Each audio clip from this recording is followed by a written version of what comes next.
Hello everyone, मैं हूं उमानाथ पांडे और स्वागत करता हूं आपका आपके अपने यूट्यूब चैनल गवर्नमेंट एग्जाम्स अड्डा में।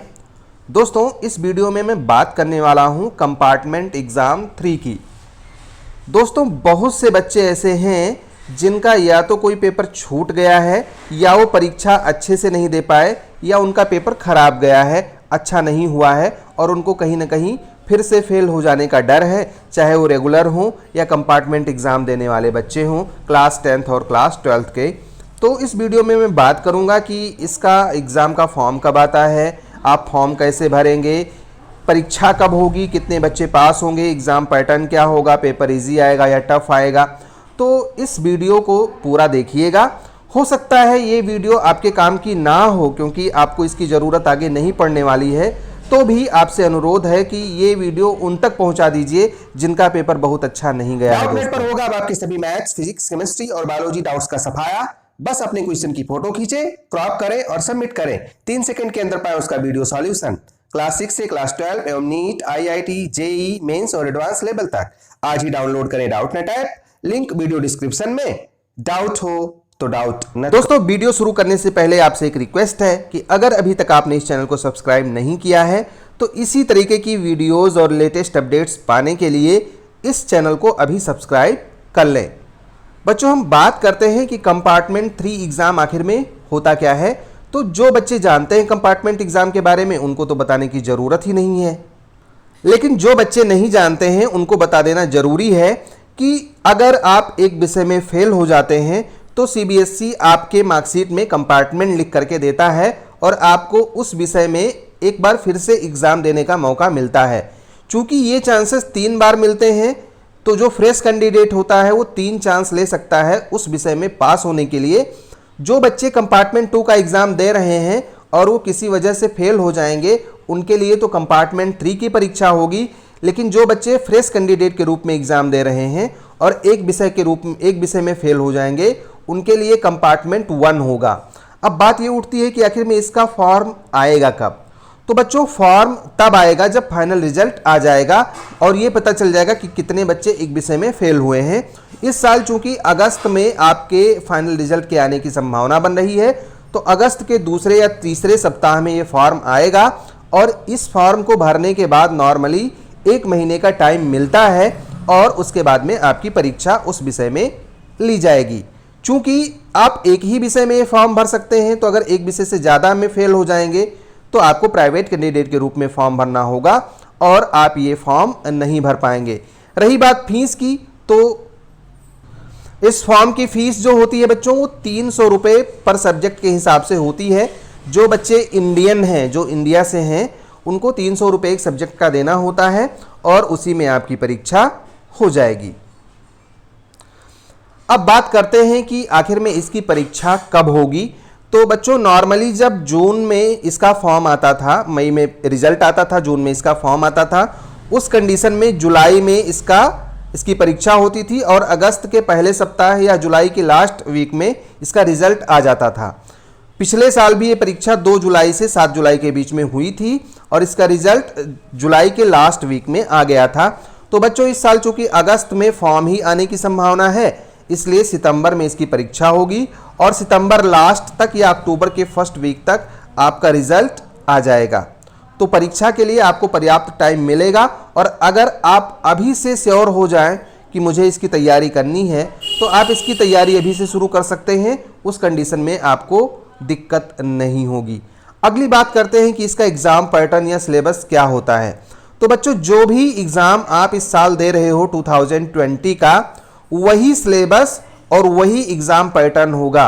जैसे ऑब्जेक्टिव क्वेश्चंस इस साल आए हैं, जो सिलेबस आपने इस साल पढ़ा है वही पेपर उसी पैटर्न पे बेस होगा और उसी पे आपको इसकी परीक्षा देनी होगी। कोई भी नया परिवर्तन जो इस साल हुआ है, जैसे मैथ्स है या केमिस्ट्री है, ऐसे बहुत से सब्जेक्ट हैं जिसमें सिलेबस बढ़ा दिया गया है या आगे चल करके अगर सिलेबस कम भी होता है, जैसा कि CBSE ने कहा है कि वो सिलेबस कम करने पे विचार कर रही है, तो अगर सिलेबस हाफ हो जाता है या कम हो जाता है तो भी उसका कोई प्रभाव आपके इस पैटर्न पे नहीं पड़ेगा। जिस पैटर्न में आपने 2020 की परीक्षा दी है वही पैटर्न आपका इस कंपार्टमेंट एग्जाम के लिए लागू होगा। इसीलिए आपके पास जो भी किताबें हैं उससे आप अपनी पढ़ाई जारी रख सकते हैं। क्वेश्चन ये भी बच्चे पूछते हैं कि सर ये पेपर इजी आता है या टफ आता है। तो बच्चों जो कहना चाहिए वो एकदम सटीक बताना चाहिए, मैं आपको धोखे में नहीं रखना चाहता। जब भी एग्ज़ाम होता है कंपार्टमेंट का और बच्चे बाहर निकलते हैं, उनसे जब भी बात करो या जब भी उनसे पूछा गया, किसी भी कंडीशन में किसी भी पेपर को हम इजी नहीं कह सकते। जैसे पिछले साल केमिस्ट्री का पेपर आया, वो पेपर कहीं ना कहीं जो मेन एग्जाम आपका हुआ था एग्जैक्टली वैसा ही था। हालांकि कुछ बच्चे ऐसा कह रहे थे कि कुछ पेपर्स इजी आए थे, बट नॉर्मली आप इजी मान करके मत चलिए, क्योंकि इसके पेपर जो होते हैं वो सेम पैटर्न पे होते हैं, सेम सिलेबस पे होते हैं, बनाने वाले भी लगभग सेम होते हैं। तो कहीं ना कहीं पेपर जिस तरीके से मेन एग्ज़ाम का आता है उसी तरीके से आएगा। अगर मेन एग्ज़ाम में भी आपको टफ लगा होगा तो पेपर टफ मान करके ही आप चलिएगा, और अंधेरे में मत रहिए कि पेपर इजी आएगा, मैं आसानी से पास हो जाऊंगा। कड़ी मेहनत आपको करनी होगी।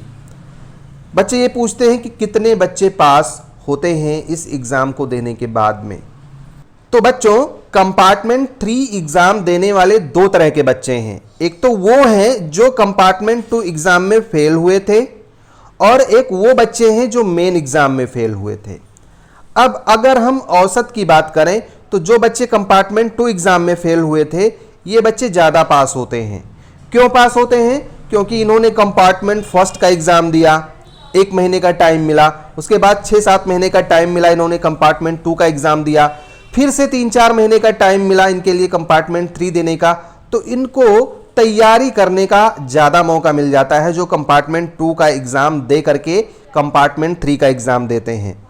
इसीलिए इन बच्चों का पास परसेंटेज ज़्यादा होता है, और ऐसे बच्चे थोड़ा गंभीर भी हो जाते हैं कि मैं 2 कंपार्टमेंट फेल हो गया, अब की बार भी फेल होऊंगा तो लोग क्या कहेंगे। इसीलिए इन बच्चों का पास परसेंटेज ज़्यादा होता है।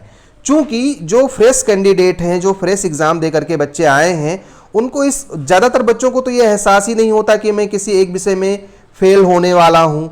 अगर कोई कहता भी है तो उनको बुरा लगता है। अगर उनको खुद से भी पता है तब भी वो इस बात को नहीं मानते हैं कि मैं फेल हो जाऊंगा। कहते रिजल्ट आने के बाद देखा जाएगा। रिजल्ट आने के बाद में आपको 1 महीने का टाइम मिलता है। उस 1 महीने में आपको तो इतना टेंशन रहता है कि मैं फेल हो गया, लोगों को फेस करना बड़ी बात होती है। तो उस 1 महीने में आपको बहुत ज़्यादा अच्छे से टाइम नहीं मिल पाता कि आप उसकी पढ़ाई कर पाओ। इसीलिए इन बच्चों के फेल होने का परसेंटेज ज़्यादा होता है। अब एग्जैक्ट नंबर तो कोई नहीं बता सकता, ना सीबीएसई ने कभी ये बताया। फिर भी अगर हम बात करें कंपार्टमेंट 2 एग्ज़ाम के बच्चों की तो इनका पास होने का परसेंटेज 80 के करीब होता है, जबकि जो कंपार्टमेंट फ्रेश बच्चे देते हैं उनके पास होने का परसेंटेज 50 के आसपास में होता है। तो बच्चों ये आप पे डिपेंड करता है कि आप कितनी मेहनत से अपनी तैयारी कर रहे हो। तैयारी कैसे करें, बुक्स कौन सी पढ़ें, ये भी बहुत से बच्चे पूछते हैं। तो इसी वीडियो में मैंने सोचा ये भी बता दूं आपको। तो बच्चों तैयारी करने का बस एक ही तरीका है कि आप अपने सिलेबस को कवर कर लें अच्छे से।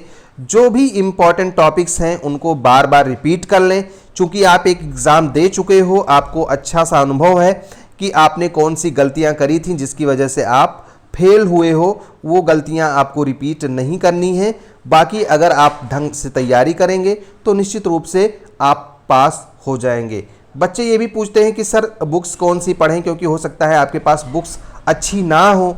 तो बच्चों सबसे पहले तो सुझाव मैं यही दूंगा कि NCERT को ही आपको फॉलो करना है, क्योंकि ज़्यादातर क्वेश्चन पेपर यहीं से बनता है और CBSE भी इसको प्रेस्क्राइब करता है कि आप इसको पढ़ो।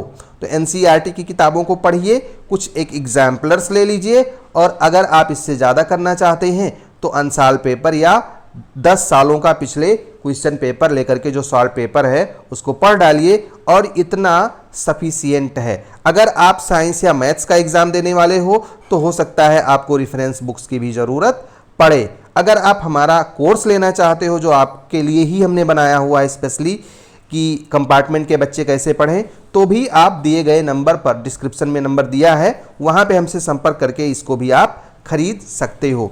तो ये सारी बातें हमने आपको इस वीडियो में बता दी हैं। उम्मीद करता हूँ कि आपको ये वीडियो अच्छा लगा होगा। अब अगर अच्छा लगा है ये वीडियो तो तो इसको लाइक भी कर दीजिएगा और शेयर भी कर दीजिएगा। आपके एक लाइक से हमारा मोटिवेशन बढ़ता है और इस तरीके की वीडियोस लाने की प्रेरणा होती है। बच्चों, आपके लिए बहुत सारी वीडियोस हमने बनाई है, आगे चल करके हम इसी तरीके से आपको अपडेट करते रहेंगे। एक बात मैं यहाँ पे और बता दूं कि बच्चों, आप उसमें मत रहिएगा गफलत में कि आपका फॉर्म जो है वो स्कूल भरेगा। स्कूल किसी का फॉर्म नहीं भरता, इसमें बहुत से बच्चों का फॉर्म छूट जाता है, नहीं भर पाते हैं। तो इसीलिए ये फॉर्म आपको खुद से भरना होगा और आप प्राइवेट कैंडिडेट के रूप में परीक्षा देंगे। तो स्कूल के भरोसे मत रहिएगा, नहीं तो आपका फॉर्म छूट जाएगा।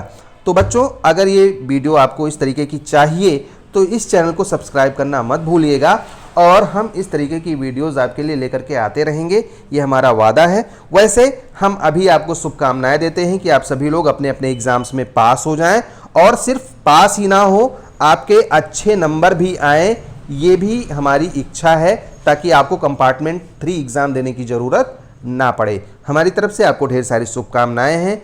All the best, may God bless you.